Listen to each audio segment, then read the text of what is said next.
بسم اللہ الرحمن الرحیم۔ ناظرین، آج ہم آپ کو مکے کی زیارتوں کے بارے میں معلومات دیں گے اور یہ بھی بتائیں گے کہ ان زیارتوں تک کیسے پہنچا جاتا ہے۔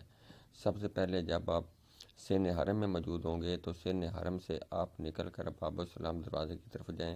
جیسے دروازے سے باہر نکلیں گے تو بالکل سامنے آپ کو پیارے آقا صلی اللہ تعالیٰ علیہ وآلہ وسلم کی ولادت گاہ ملے گی۔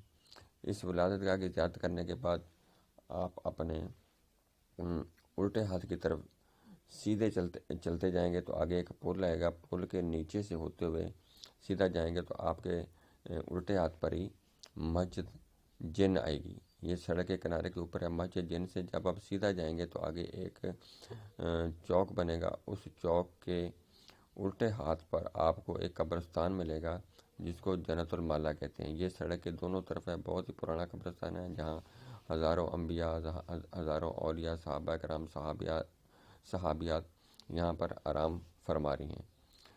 تو اس کی زیارت کریں، یہاں پہ دعا کریں، اور یہاں سے فارغ ہونے کے بعد اگر آپ میدان عرفات جانا چاہیں تو کسی بھی ٹیکسی والے سے بات کریں انہیں کہ جی ہمیں میدان عرفات جانا ہے، تو وہ ٹیکسی والا 50 یا 60 ریال لے گا، آپ کو میدان عرفات لے جائے گا۔ میدان عرفات میں بہت سی زیارتیں ہیں۔ یہاں پر مسجد نمرہ ہے جہاں پر حج کا خطبہ دیا جاتا ہے، یہ اب آپ کے سامنے مسجد نمرہ ہے۔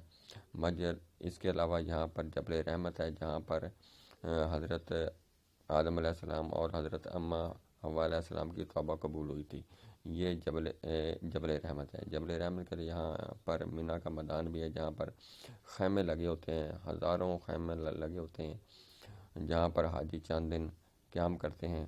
اور بھی میدان عرفات میں بہت سی زیارتیں ہیں، تو یہاں بھی آپ ضرور دیں جانا۔ یہاں پر کوئی طرح مشکل نہیں ہے، ٹیکسی والا آرام سے آپ کو لے جائے گا۔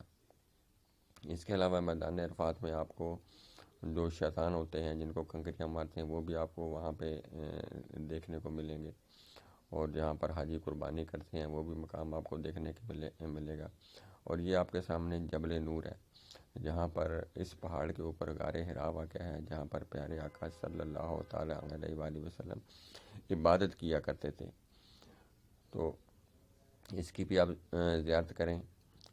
یہ پہاڑ کے اوپر واقع ہے، آپ ٹیکسی جہاں سے مرضی آپ یہاں پر آنا چاہیں ٹیکسی والے سے کہیں کہ ہمیں غار حرا جانا ہے، وہ آپ سے مسجد حرم سے آپ سے 10 یا 15 ریال لے گا تو آپ کو غار حرا پہنچا دے گا۔ اوپر نہیں پہنچائے گا، نیچے پہنچائے گا۔ اوپر آپ کو پیدل چڑھنا پڑے گا، تقریباً کو یہ 30-40 منٹ کا رستہ ہے۔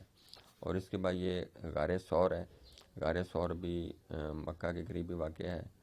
یہ بھی آپ مسجد حرم سے غار ثور جانا چاہیں تو ٹیکسی والے سے بات کریں، وہ 15 ریال لے گا تو یہاں پر آپ کو پہنچا دے گا۔ اب یہ آپ کے سامنے مسجد عائشہ ہے، یہاں پر عمرہ کرنے والے دوبارہ عمرہ کرنا ہوتا ہے تو یہاں سے احرام کی نیت کرتے ہیں۔ اور یہ اب آپ کے سامنے حضرت میمونہ رضی اللہ تعالیٰ عنہ کا مزار شریف ہے۔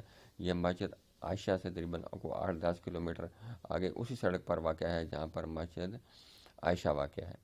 یہ اب آپ کے سامنے یہ مکہ سے جدہ کے روڈ پر عجائب گھر کی یہ عمارت ہے، بہت ہی پیارا عجائب گھر ہے۔ اور اسی عجائب گھر سے اسی سڑک سے آپ تھوڑا سا آگے جائیں گے تو آپ کو ایک مقام ملے گا جس کا نام ہے صلح حدیبیہ۔ یہ صلح حدیبیہ کا مقام ہے۔